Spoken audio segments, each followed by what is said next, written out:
Bien, vamos a compartir la pantalla em, mientras avanzamos. Esto lo vamos a ver después en la clase. Acá sí.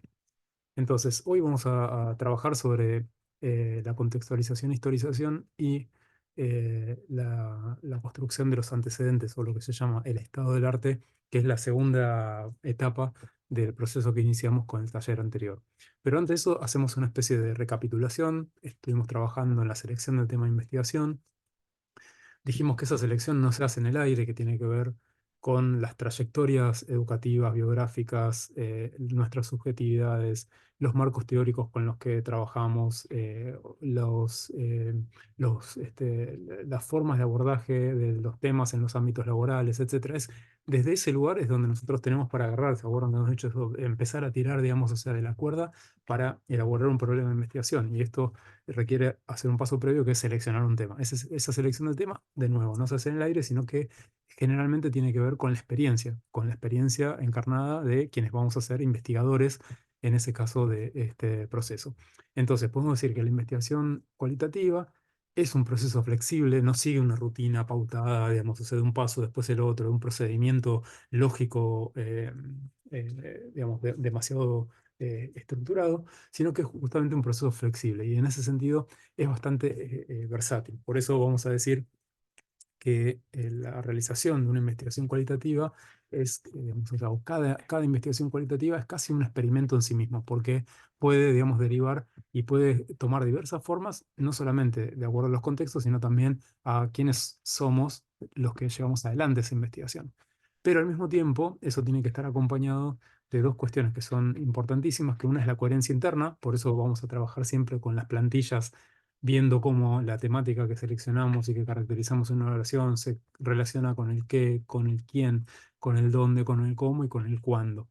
Y se acuerdan que también habíamos dicho que aparecía esto del para qué, que era el propósito de la investigación y que no había que confundir una cosa con la otra. Por eso ese requisito de la coherencia interna es súper importante. El segundo era el de la actitud reflexiva, es en qué medida somos traemos siempre las condiciones en las cuales estamos haciendo la investigación, los efectos que puede generar esta investigación al proceso de pensar la investigación en sí, el proceso de pensar la investigación en sí mismo. Y al mismo tiempo esa actitud reflexiva tenía que ver también con lo que nos había aportado Wakandi Bourdieu, de no traer esto que ellos llamaban los objetos preconstruidos de forma naturalizada, es decir, como si esto fuera casi evidente, digamos así, si fuera la única forma de hacerlo, a incorporarlos en la investigación, en la definición del tema, en la construcción del problema, etcétera. Entonces, preguntas, digamos, o sea, sobre las que estuvimos girando en todo este tiempo. Si elegimos un tema, ¿por qué elegimos ese tema? Eso tiene que ver con lo que habíamos recién, de, bueno, de dónde viene ese tema. También tiene que ver con identificar los supuestos y lo del propósito, a ver si se están, digamos, o sea, incorporando, están interviniendo de una forma que obture en la investigación. Son siempre productivos identificar la relación con el propósito y con los supuestos. Y dijimos, eso no es algo que esté mal, sino que es al contrario, es algo de lo cual partimos. Pero siempre y cuando abran a la posibilidad de que la pregunta de investigación abra y no cierre.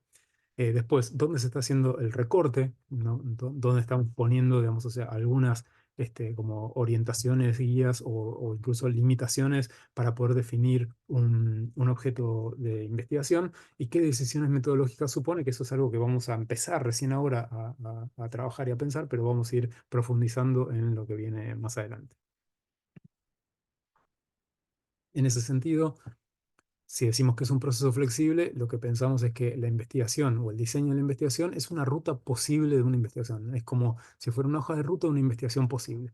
Pero siempre, digamos, o sea, va a estar sujeta a ajustes y a afinar ese proceso en forma continua. No es esto que lo definimos una vez y para siempre, sino que esa definición es siempre una definición preliminar que vamos mejorando, vamos ajustando, vamos agudizando en el proceso de construcción del problema a medida que avanzamos. Y para esto que viene ahora, que es la construcción de los antecedentes y la contextualización e historización del tema problema, es parte de ese ajuste que vamos a ir haciendo. Es que lo empezamos a confrontar con otros repertorios de conocimiento que vamos a ver ahora. Bueno, después esto, digamos, o sea, por supuesto siempre es contingente el proceso de investigación porque nosotros suponemos que por lo menos, digamos, necesitamos una presencia prolongada o una presencia, digamos, de alguna forma intensiva en la cotidianidad que nos interesa trabajar. Entonces, por eso se acuerdan que trabajamos las clases pasadas señalando que la cuestión de la proximidad y el distanciamiento es siempre una tensión, digamos, o sea, siempre yo voy a tener la voluntad de aproximarme, porque esa es la voluntad de conocer, pero al mismo tiempo, como lo que estoy conociendo es algo que sea porque es estructural y objetivamente así, porque estoy abordando una realidad que no conozco, desconozco total o parcialmente, o sea, porque es una disposición epistémica o metodológica, es decir, yo me voy a aproximar a aquello que es familiar, pero como si fuera, digamos, con ojos de extranjero, con ojos distanciados. Entonces siempre vamos a decir que es una tensión entre proximidad y distanciamiento. Y después, algo que también dijimos es que en realidad el proceso de investigación cualitativo, de este tipo de investigación cualitativa, nunca el investigador tiene el control absoluto, no es que yo aplico un formulario y entonces decido a cuántos, a quiénes, hasta qué momento, sino que acá lo que hago es me abro a un proceso de investigación que estoy construyendo con otros. Entonces, si estoy construyendo ese proceso de investigación con otros, nunca tengo el control absoluto. Siempre es parte de un proceso de construcción colaborativa, de intercambio, de negociación, que digamos, va a hacer avanzar ese proceso en el tiempo. Con esto, digamos, o sea, me parece que es, digamos, como el investigador es el principal instrumento, el investigador es el principal instrumento, y digamos, la materia con la que trabaja son relaciones sociales, son vínculos sociales. Es clave mantener esto que Ray Mills señalaba como la imaginación sociológica, es en qué, digamos, o sea, en todo momento yo construyo, digamos, como una especie de mapa de la investigación que va a conectar con niveles de experiencia, de mi propia experiencia biográfica, vital, de mi trayectoria, etcétera, que va a marcar, digamos, ámbitos, espacios, temas, etcétera, que me interesan más que otros y en eso, digamos, o sea, va a jugar, por supuesto, mi subjetividad, pero que, digamos, o sea, lo que supone es cómo hago para mantener la curiosidad siempre alimentada, digamos, entonces, en realidad siempre avanzar aquello que en realidad tengo que avanzar hacia lo que no conozco, no a la confirmación de las cosas que yo ya sé o que el campo ya sabe o que mi ámbito laboral, digamos, o sea, ya tiene como naturalizadas, sino al contrario, cómo las interrogo de forma crítica. Entonces, para eso pensamos que la investigación es un proceso. Ese archivo privado de la investigación que yo voy haciendo, recuperando información que viene de los medios, que viene de los comentarios que me hacen los colegas, que comento que estoy investigando, todo eso es parte de la investigación. No es algo que va aparte y que lo que es investigación es solamente lo que está en repertorios, digamos, consolidados de investigación académica, sino todo ese proceso en el que voy tomando, digamos, o sea, notas, las voy pegando, digamos, o sea, como si fuera un mapa y entonces las voy reubicando y voy armando, es parte justamente de la investigación. Entonces, en realidad, cualquier cosa, digamos, o sea, que yo voy colectando en función del tema y la propia actitud, digamos, y la disposición de estar pensando en el tema que estoy trabajando. Y eso van a ver que les va a empezar a ocurrir, que es que van a estar haciendo otra cosa, pero van a estar pensando en lo que están armando con el grupo y si van a encontrar una noticia la van a compartir. Bueno, todo eso es parte de la construcción de este archivo privado de la investigación, que en realidad es un archivo grupal colectivo en este caso. Y digamos, y también lo que supone es que entonces voy a empezar a seguir la información. Y es si estoy trabajando con un centro estudiante, y bueno, voy a meterme en el Instagram del centro estudiante a ver qué es lo que cuelgan regularmente. Voy a buscar contactarme con uno y ese contacto me va a pasar a otro contacto, y entonces voy a ir armando una estrategia de volver más denso, digamos, el corpus de información que estoy trabajando. Ese trabajo, digamos, es el que me va a hacer justamente es el motor de la actitud reflexiva, es el que me va a tirar puntas para repensar las cosas que yo traía como supuesto, a repensar las cosas que tenía incorporadas como categorías, digamos, demasiado sólidas, o para ver, digamos, o sea, hasta qué punto funcionan, hasta qué punto sirven para interrogar la realidad. Entonces, en realidad, lo que sucede en ese proceso de investigación es un diálogo en espiral entre los intereses teóricos que tenía, digamos, o sea, al inicio, que voy, digamos, densificando y que voy profundizando, digamos, los propios resultados del trabajo de campo exploratorio que voy a desarrollar en términos, digamos, de una investigación empírica, y también cuáles son, digamos, o sea, las formas de definición de ese campo que voy a ir elaborando como investigador, pero que en realidad van a estar siempre en relación con formas de denominación, de acreditación, de construcción de límites y posibilidades acerca de un campo de estudios particular que están elaboradas por el sistema, por el ámbito laboral en el que, digamos, eso aparece, o por un campo de estudios particular, o por una subdisciplina, o, digamos, o sea, por un conjunto, digamos, de esas interrelaciones que también son las que voy a estar interactuando todo el tiempo. Em, Esto lo vimos, la identificación de supuestos, que es lo que trabajamos en la clase anterior, con el taller anterior. Esto de las preguntas, digamos, o sea, siempre exige una respuesta, por lo tanto yo cuando hago una pregunta, en realidad, como siempre la respondo, esa es la forma en la cual muchas veces se cuelan mis supuestos en la elaboración de esas preguntas de conocimiento o en la definición, digamos, de eh, cómo se relaciona el tema con mi trayectoria vital, etcétera. Aparecen ahí y entonces es la forma que yo tengo de confrontar con ellos, de hacerlos, digamos, evidentes, de hacerlos aparecer de alguna forma, y entonces poder establecer una relación con ellos y saber que en vez de naturalizarlos y hacerlo de una forma irreflexiva, los estoy incorporando como parte del propio proceso. Entonces, esto era lo que elaboramos en la clase pasada, no nos vamos a detener demasiado con esto. Entonces vamos a esta otra etapa, digamos, la segunda etapa del proceso de pasaje del tema al problema, que es la relación con dos corpus de conocimiento particulares. El primero es el nivel de la contextualización y de la historización. Esto, digamos, o sea, se vincula a toda aquella información que vamos a llamar secundaria. ¿Por qué? Digamos, o sea, secundaria porque proviene de diversas fuentes de información que pueden ser informes técnicos, noticias de prensa o, digamos, cuando digo noticias de prensa, puede ser en prensa escrita gráfica, puede ser en la televisión, en canales de streaming, en podcast, etcétera, que trabajan sobre el tema que yo estoy interesado en abordar en informes técnicos que contienen estadísticas, documentos que caracterizan, digamos, o sea, el problema o caracterizan dimensiones vinculadas al problema que yo quiero trabajar. Esto es, por ejemplo, qué sé yo, si estuviera trabajando con cuestiones de inclusión educativa, tengo informes del ministerio, tengo informes de UNICEF, tengo informes de digamos, documentos elaborados por organismos técnicos que intervienen, digamos, en ese proceso. No son investigaciones. O sea, muchas veces, por más que digan esto es una investigación que se hace con otros fines que no son investigaciones académicas, son investigaciones para la gestión. Y, digamos, toda esa información que, digamos, comúnmente se llama de literatura gris, que son producidas por los programas en términos de, bueno, informes de avance, evaluaciones, informes de resultados, etcétera, me ayudan un montón a caracterizar ese, digamos, a darle un contexto, un marco a ese tema que estoy eligiendo. ¿Y por qué decimos contextualización e historización? Bueno, porque es llevar justamente, bueno, a cómo fue que ese tema llegó a ser un tema de relevancia social. Entonces, por una parte, la contextualización me va a servir para explicitar cuál es la relevancia social o la densidad sociológica que tiene el tema que estoy proponiendo. Es por qué es importante investigar sobre esto. Y esto es algo importantísimo. Yo tengo que ser capaz de explicar claramente cuál pienso que va a ser justamente la relevancia del tema que voy a trabajar, por qué es importante y, digamos, a partir de eso, pensar también cuál es la relevancia de los aportes que puede hacer mi investigación a un tema como el que estoy definiendo. Esto tiene que ver con lo que habíamos hablado del propósito, del para qué de la investigación. Pero para que ese para qué, digamos, o sea, esté sólidamente respaldado, yo tengo que ser capaz de explicitar justamente por qué un tema es relevante socialmente.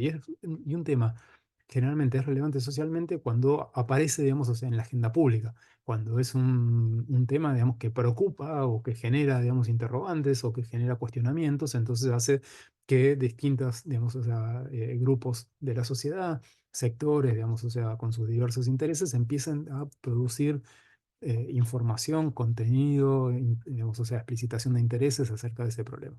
Entonces, digamos, yo puedo trabajar por eso utilizando tanto esa documentación gris como los informes técnicos que elaboran las agencias que están vinculadas a ese problema también.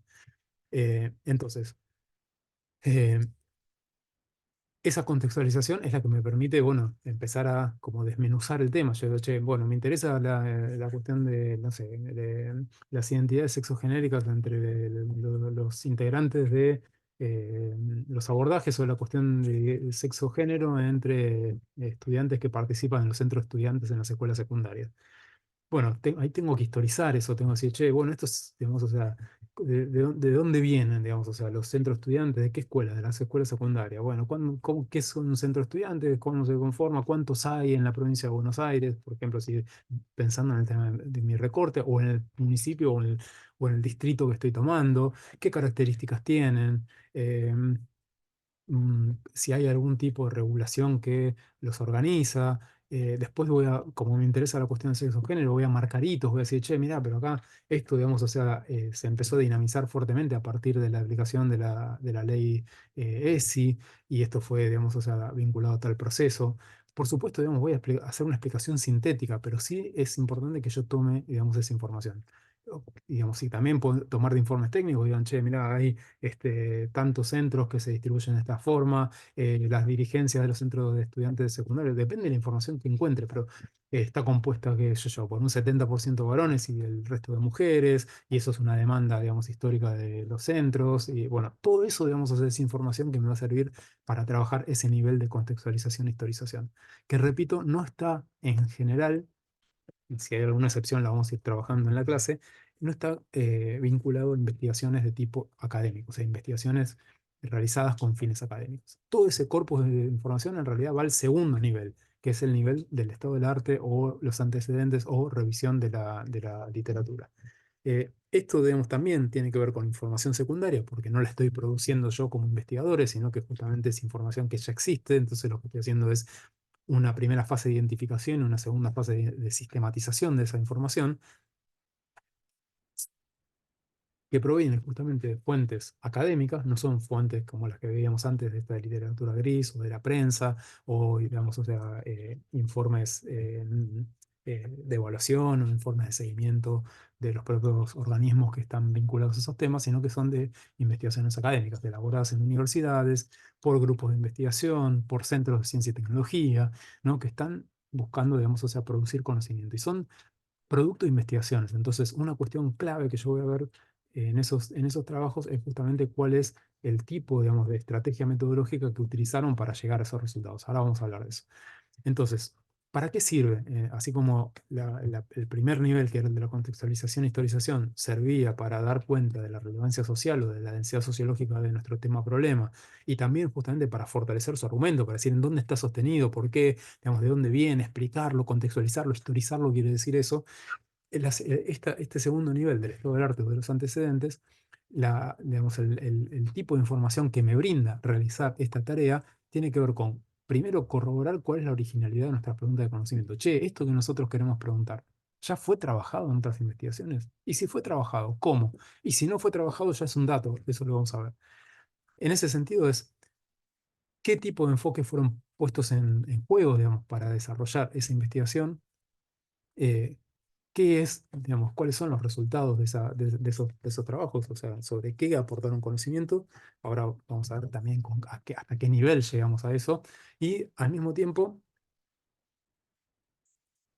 nos dan un marco de referencia, como estamos trabajando el tema de la originalidad, para decir, che, si las preguntas de investigación que yo quiero hacer ya fueron abordadas, entonces me voy a fijar desde qué enfoques se trabajaron y cuáles fueron, digamos, más o menos las conclusiones a las que llegan, muy, muy, muy sintéticas, para ver si en realidad yo encuentro otro ángulo para trabajar sobre lo mismo, porque a veces puede ser que trabaje sobre los mismos temas que ya vienen siendo muy trabajados por un campo, pero el ángulo que quiero incorporar, no. Entonces, por ejemplo, puedo seguir trabajando con las identidades sexo-género entre estudiantes, etcétera, pero siempre lo trabajaron desde los enfoques más pedagógicos. Y yo quizá puedo trabajar un enfoque más sociológico vinculado a los estudios sobre juventud, porque los estudios de juventud están trayendo otras discusiones que me permiten entrar en esa discusión. Entonces, ahí yo podría decir, che, mira, todo esto fue trabajado por la ciencia de la educación, los enfoques más pedagógicos, etcétera, pero no se trabajaron desde el cruce con los estudios de juventud y con lo que están aportando los estudios de juventud. Por eso me sirve trabajar haciendo este relevamiento de la literatura de las investigaciones disponibles. Y desde ese lugar, justamente, construir un enfoque alternativo, un enfoque complementario que también va a sostener la originalidad de mi investigación. Por eso es muy importante hacer estas dos, digamos, o sea, trabajar en estos dos niveles de forma muy rigurosa. Lo que vamos a hacer nosotros es un ejemplo, digamos, o sea, muy sintético de esto. O sea, vamos a trabajar con un corpus pequeñito de referencias bibliográficas y de referencias de información secundaria vinculada a la contextualización. Esto, digamos, en una investigación más grande hay que hacerlo justamente a mayor escala, pero esto nos va a servir ya para poder poner en juego, bueno, ese ejercicio de poder identificar, poder sistematizar y poder argumentar estas dos instancias que son claves en el proceso de construcción del problema. Esto no es algo que se hace eh, como eh, sucede en muchas investigaciones y en muchas tesinas y en muchos trabajos de investigación, como un relleno. Digamos, ah, bueno, el estado del arte, que sí, bueno, cito cosas de cualquier forma, digamos, y en la introducción pongo algunas cosas medias separadas en términos de datos de contexto y punto. No, hay que hacerlo bien porque esto, de la misma forma que identificamos supuestos y que eso alimentaba nuestra pregunta de investigación, también va a alimentar nuestra pregunta de investigación. Entonces, estas dos instancias realizadas en conjuntos nos dan acceso justamente a un conocimiento más profundo sobre ese tema que seleccioné y ese problema que estoy construyendo. Entonces nos va a permitir definir mucho mejor qué y cómo queremos conocer. Es decir, la relación entre el qué y el quién, digamos, o sea, también, pero además el cómo. Y el cómo esto es clave en el segundo nivel, que es el del estado del arte, que es, por eso les digo, cuando trabajamos ahora con la información proveniente de investigaciones académicas, una cuestión clave más que recuperar qué es lo que esas investigaciones dicen, a qué resultados llegaron, es cómo llegaron a ellos. ¿Mm? ¿Cómo llegaron a esos resultados? Porque mi estrategia metodológica también va a ser, digamos, o sea, va a trabajar en modulación con ese tipo de información. Entonces, un estado del arte es como si fuera trazar un mapa, reconstruir todo lo que se conoce acerca de ese tema, cómo se definió conceptualmente, y acá voy a identificar de cada fuente, voy a buscar en Google Académico, me voy a meter en Google Académico, voy a poner palabras claves, esas palabras claves me van a dar una lista de referencias que van a estar publicadas en revistas, van a estar publicadas en libros en general, o puede ser también en contribuciones a congresos y temáticos de la especialidad, y entonces me van a permitir ir identificando ese trabajo. Por ejemplo, si yo pusiera, a ver, vamos a ver acá, eh, académico, Google, no hagan la búsqueda de Google normal, sino que van a Google Académico, entonces yo hago una búsqueda que sea, perdón, hay que poner comillas cuando yo quiero que el término sea muy específico, identidades, sexo, médicas. Y entonces pongo más, escuela secundaria, más centro de estudiantes.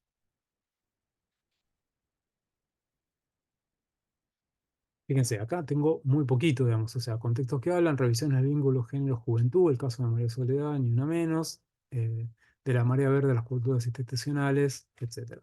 Esto seguramente es una tesis, es un repositorio institucional que también me sirve, digamos, o sea, como investigación. Me fijo en el resumen, me fijo cuáles son las palabras claves, fíjense, digamos, o sea, para poder ir encuadrando, digamos, o sea, qué es lo que voy a trabajar y qué es lo que me sirve. La tesis pretende indagar en cómo las tradiciones, rituales y lenguajes demarcan las márgenes de actuación del estudiantado en su búsqueda por discutir las desigualdades de género y sexuales a través del análisis de modos locales de politización estudiantil en dos escuelas. O sea, este es una muy buena referencia porque me está hablando de politización estudiantil, o sea, son centros de estudiantes, son jóvenes y está trabajando sexo-género. Y el recorte, digamos, o sea, es la ciudad autónoma de Buenos Aires. Acá, digamos, o sea, todavía me falta avanzar en términos de ir a buscar la metodología. Yo acá tendría, digamos, que es mm, abrir el PDF, empezar a ver, digamos, o sea, dónde está la introducción, organización de la tesis. Las culturas institucionales me está hablando del enfoque conceptual, está trabajando desde ese enfoque para poder abordar esto. Eh, la cuestión de las performances, de las instituciones también. Y acá tengo apuntes metodológicos en la página 43. Lo primero que hago es irme también para ahí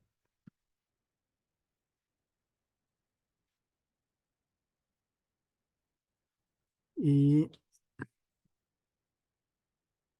ver cómo se trabajó esta. ¿Ves? Una investigación cualitativa. Vamos a ver que la investigación cualitativa tiene distintas formas de ser abordada. Entonces, la metodología adoptada fue recupera aportes de la etnografía y el análisis del discurso. O sea que acá, digamos, muy probablemente trabajó con entrevistas. Hammer, variedades técnicas, observaciones y entrevistas, el trabajo, reconstruir las lógicas de acción, perfecto, la antropología, todas cuestiones que tienen que ver con el enfoque, digamos, cualitativo que estamos trabajando. Fueron dos escuelas, tramitó el acceso, había un acercamiento a instituciones políticas, pa, pa, pa. Cada recorrido, hasta ahora nos está describiendo cómo fue el acceso y, bueno, y ciertas cuestiones.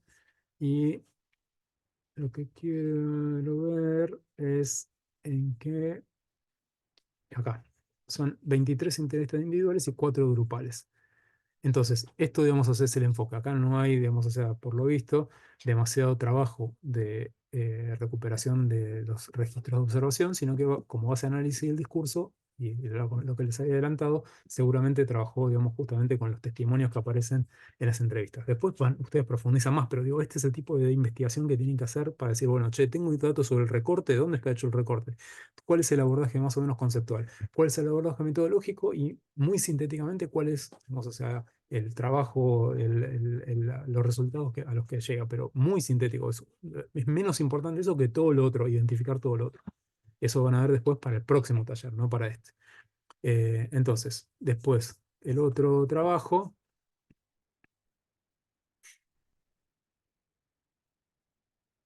contexto que falan, Silvia Elizalde, doctora en antropología, esto también me da, trabaja directora del programa de actualización en comunicación, género y sexualidad, de ciencias sociales, o sea, tengo, digamos, esa información acerca del enfoque eh, conceptual y o disciplinar a partir de estos datos. También en la revista, ¿dónde se publicó?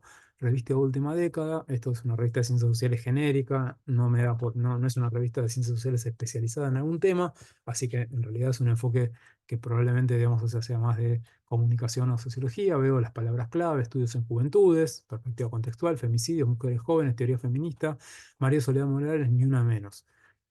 El resumen, ¿qué pudo ser visto en el campo de los estudios de juventud? Tengo ahí un corpus que ya voy identificando. Che, mirá, esto está mirando de este enfoque conceptual los estudios de juventud y las diferencias de género y sexualidad. ¿Qué fue mostrado hace 25 años en el caso de María Soledad y qué puede ser observadora? Lo que está haciendo es una comparación. Entonces, exploro dos acontecimientos que, bueno, el propósito es analizar. No meta más, acá no tengo mucha información acerca de la metodología. Vamos a ver si aparece más acá. Coordenadas, hoja de ruta. Ujú.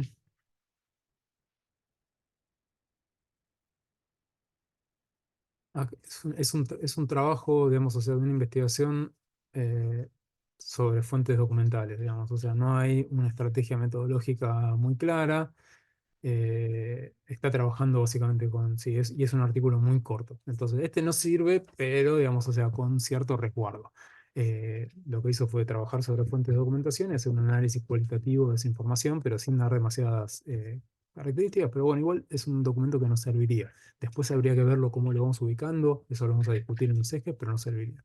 Y la segunda cuestión, en realidad, bueno, la primera que tratamos, pero digo, estos son trabajos para los antecedentes, a ver si podemos correr esto, es saliendo, digamos, o sea, de el Google Scholar, sino en el común, digamos, o sea, yo también podría lo mismo, eh, educación secundaria más sexo genérico,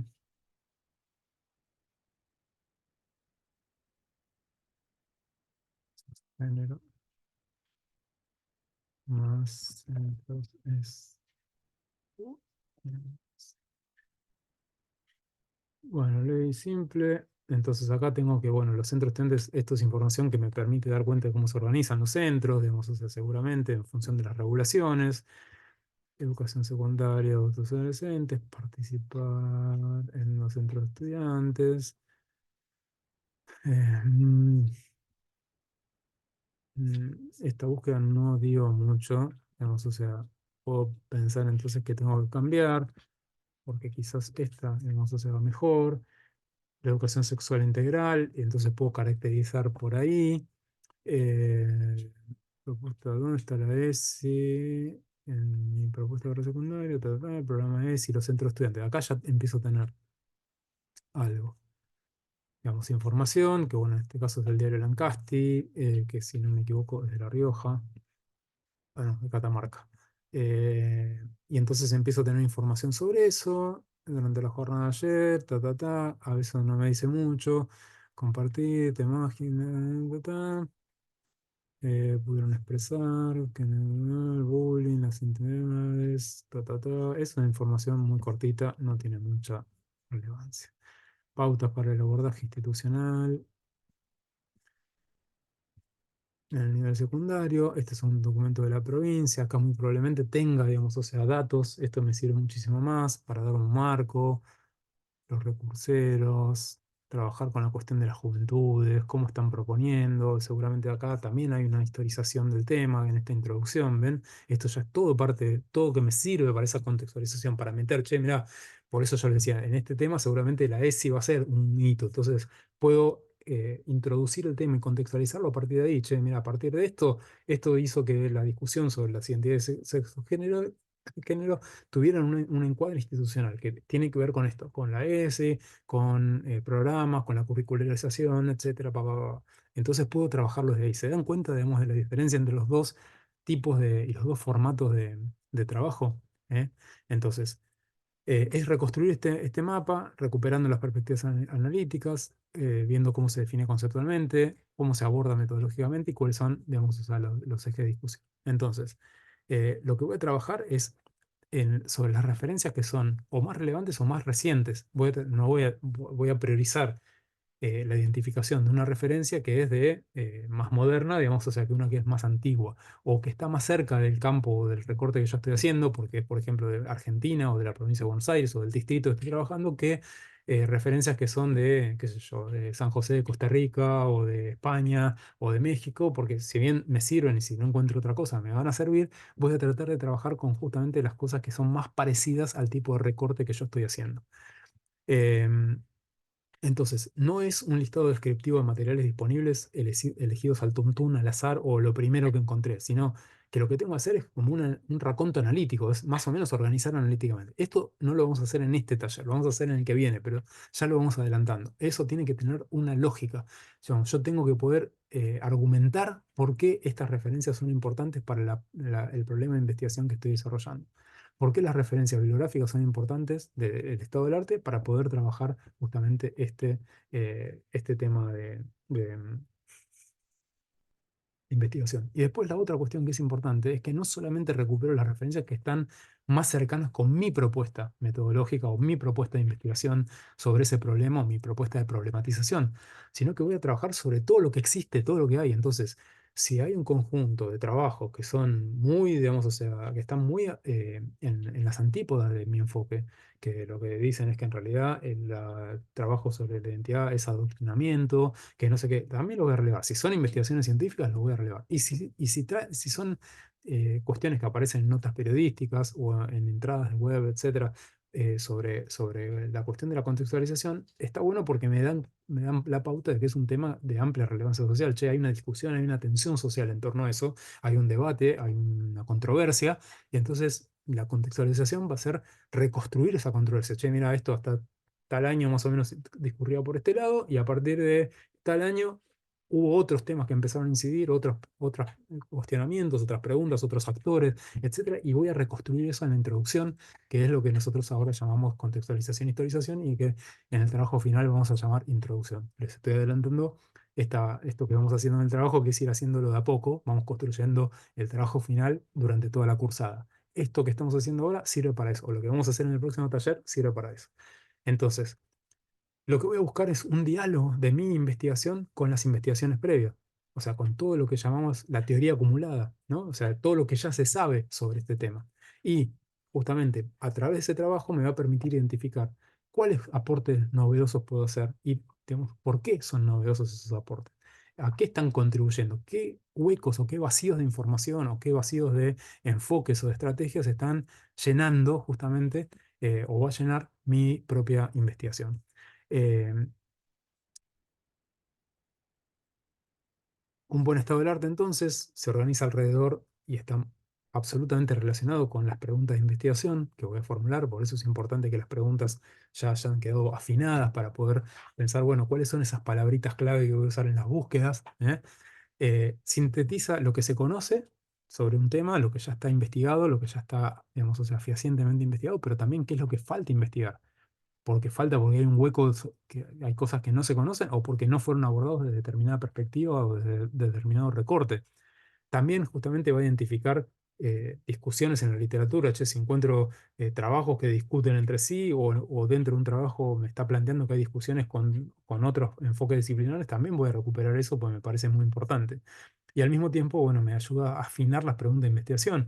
Me va toda una información que me va a permitir ajustar esas preguntas de investigación. Che, esta formulación quizás ahora tengo más elementos, tengo más información para afinarla. Puedo ponerle, yo pensaba trabajar sobre identidades sexogenéricas en el nivel secundario, pero encuentro que hay un vacío de información respecto a qué pasa con los centros de estudiantes, y entonces ya la voy afinando en ese sentido. O la planteaba con los centros de estudiantes, pero empiezan a aparecer algunos tópicos que son mucho más específicos y mucho más relevantes que tienen que ver con la experiencia de la corporalidad, de las transformaciones en el cuerpo, digamos, etcétera, y que yo, digamos, encuentro investigaciones que me hablan sobre otros temas, pero no sobre ese. Y bueno, y quizás, digamos, puedo identificar que ahí hay un vacío entonces para poder trabajar.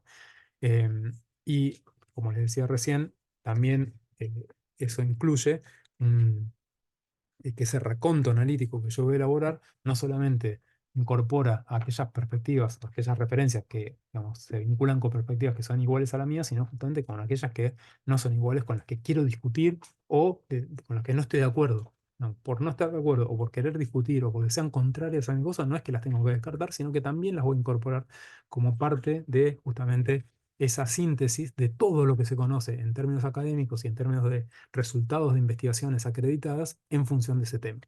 Entonces, ahora vamos a ver eh, esto, que es la plantilla. Son 6 consignas. Las primeras son casi iguales. En la primera sintetizan la temática con los ajustes que hayan hecho. En la segunda ponen en un párrafo la temática seleccionada. Esto es la relación entre el qué y el quiénes. Acá vamos a focalizar, vamos a tomar eso que antes estaba separado en qué y quiénes y lo vamos a poner en términos de relación. Che, ¿cuál es la relación entre el qué y el quiénes acá en esta temática? En este caso, digamos, o sea, quiénes estudiantes secundarios que participan en el centro de estudiantes y el qué son todas estas dimensiones que puede ser la corporalidad, la representación de la relación con otros, etcétera, que tienen que ver con la construcción de relaciones sexogenéricas en la práctica de estos estudiantes. Un posible recorte, bueno, escuelas secundarias del distrito tal o del municipio de Quilmes o de escuelas privadas o escuelas públicas o de las dos o digamos Ciudad de Buenos Aires, bueno, el recorte, digamos, o sea, que sea.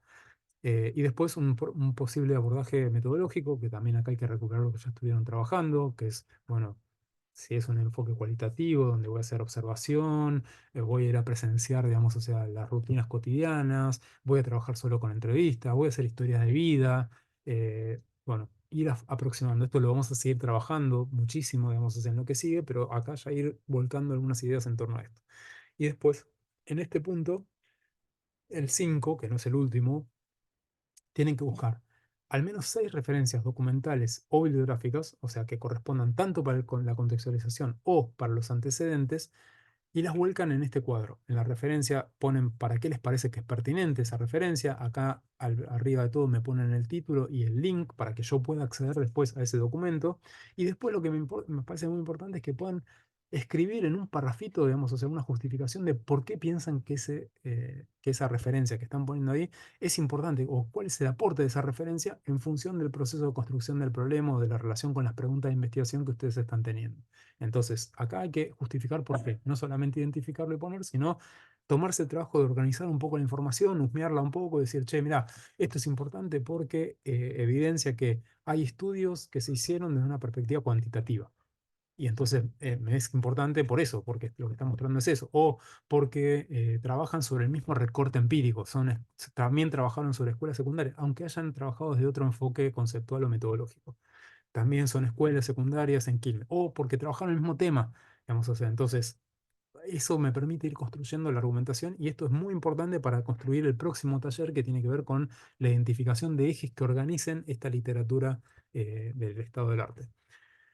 Acá hacen lo mismo con la 2, hacen lo mismo con la 3, con la 4, con la 5, con la 6 y después les puse unos ejemplos sobre cómo completar esos cuadritos para que tomen, digamos, o sea, uno para la contextualización y otro para los antecedentes, que los pueden tomar, digamos, o sea, y pensar en, digamos, o sea, desarrollar para que tengan una referencia sobre hasta dónde tengo que describir, qué es lo que tengo que describir, cómo pongo la información, etcétera. Y después el último, que, digamos, o sea, no se lo olviden de hacer, que es como traer las preguntas de investigación de nuevo con todas las reformulaciones que hayan tenido después de la devolución. Entonces, acá vuelcan esto. Bueno, espero que tengan un buen trabajo. Cualquier cosa, pregunten por favor, hagan las consultas al foro en el campus y nos vemos entonces el viernes de la próxima semana. Bueno, hasta luego.